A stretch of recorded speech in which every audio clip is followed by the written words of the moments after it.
Corona का कहर पूरी दुनिया ने यहाँ पर देखा, भारत ने भी देखा, भारत ने भी सहा और भारत इससे उभरा भी। लेकिन क्या दोबारा से ये दस्तक दे रहा है?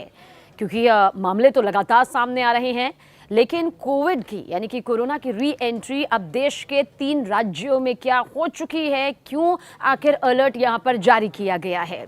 ये खबर सावधान करने के लिए है, इसलिए किसी भी तरह से डरने की, घबराने की जरूरत नहीं। बस सोचिए, समझिए और उन चीज़ों को एक बार फिर से अपनी ज़िंदगी में अपनाइए ताकि आप इससे कोसों दूर रह सकें। बहरहाल कोरोना वायरस ने एक बार फिर से रूप बदलकर दस्तक दी है। सिंगापुर और हांगकांग में तो कोविड-19 के मामलों में बढ़ोतरी हुई है, जिससे भारत में भी लोग डरे हुए नजर आ रहे हैं। लेकिन हम ये खबर, ये तस्वीर आपको सिर्फ और सिर्फ इसलिए दिखा रहे हैं ताकि आप इससे सावधान रह सकें, क्योंकि छोटी छोटी सी बचाव वाली जिम्मेदारियां हमें पूरी तरह से इससे दूर रख सकती हैं। बहरहाल वेरिएंट का नाम बताते हैं। कोरोना वायरस JN1 वेरिएंट का नाम सुनते ही 2020-2021 की वो भयानक, दर्दनाक यादें आंखों के सामने तैरने लगती हैं, जिसे सोचकर ही रूह कांप उठती है। केरल, तमिलनाडु और महाराष्ट्र में कोरोना के मरीजों की संख्या दरअसल एक बार फिर तेजी से बढ़ रही है। जी हां, केरल, तमिलनाडु और महाराष्ट्र।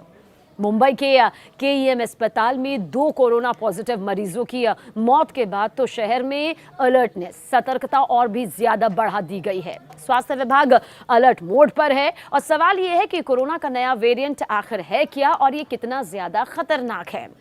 दरअसल चीन, सिंगापुर और थाईलैंड में फैल रहा कोरोना वायरस का नया वेरिएंट JN1 है। इन देशों में मरीजों की जो तादाद है वो बढ़ती जा रही है। ओमिक्रॉन के नए वेरिएंट JN1 और इसके सब वेरिएंट LF7 और NB1.8 को इस बार संक्रमण के लिए जिम्मेदार माना जा रहा है। JN1 वेरिएंट ओमिक्रॉन BA.2.86 का वंशज है, इसकी उपज है।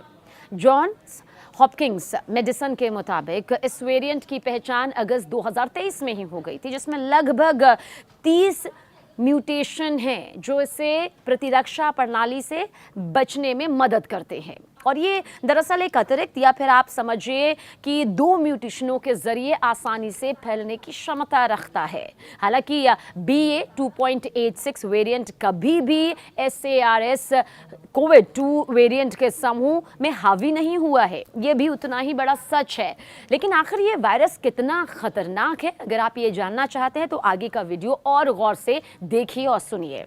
JN1 वेरिएंट खतरनाक है, अभी ये स्पष्ट नहीं हुआ है। मतलब इसका कितना ज्यादा खतरनाक असर सेहत पर पड़ सकता है, इसके बारे में अभी रिपोर्ट सामने आनी बाकी है। लेकिन फिर भी अगर अधिकारियों की माने तो ऐसा कोई सबूत अभी नहीं मिला है जो ये दर्शाता है कि ये वेरिएंट पहले से ज्यादा खतरनाक या फिर तेजी से फैलने वाला है। इसकी मौजूदगी है, इसमें कोई दो राय नहीं, लेकिन अभी इस पर बहुत सी रिसर्च होनी बाकी है। फिर भी कमजोर इम्यूनिटी वाले लोगों को बेहद सावधानी बरतने की सलाह दी गई है।